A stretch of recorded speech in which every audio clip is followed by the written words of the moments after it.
式爽教室，全新嘅綜合文憑試殺埋身嘞噃，其中通識科目都俾人話估佢唔到無邊無際㗎，考生隨時滑鐵盧咯。我哋逢禮拜五就邀請到通識名師同我哋講一講熱門嘅通識題材。同學仔 ，ready go！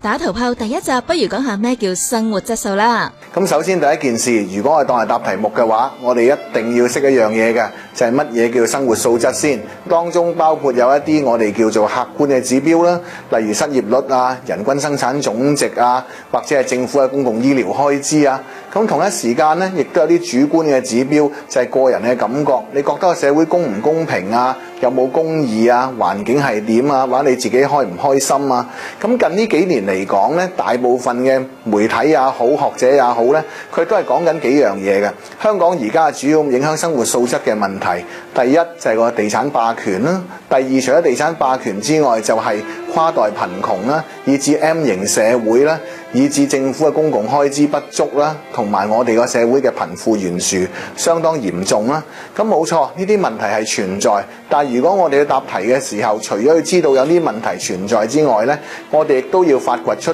究竟呢啲問題背後產生嘅原因。咁一般嚟講呢，簡單嘅講法就係背後嘅原因包括政府嘅政策所造成啦，我哋而家個社會進入比較壟斷、大財團壟斷嘅時代啦，再加上我哋而家社會裏邊政府也好、公營機構或者係私人企業都好啦，開始做外判啦，結構扁平化啦，跟住我哋嘅中產階級開始消失，所謂我哋進入 M 型社會啦，而我哋嘅草根階層嚟講，亦都因為個通脹各個問題、租金各個問題咧，佢好難生活得好啦。咁其實一個好簡單嘅解決方法，我哋就叫做3次收入重新分配嘅。乜嘢叫做3次收入重新分配呢？第一次呢，就係話要政府呢透過一啲嘅方法嚟到保障低下階層嘅收入，提高佢哋嘅工資啦。另外擴闊我哋嘅中產階級啦。跟住第二個收入分配呢，我哋就係話政府要透過一啲嘅福利開支呢嚟到改善下層嘅生活啦。第三就係靠成個社會眾志成城啦，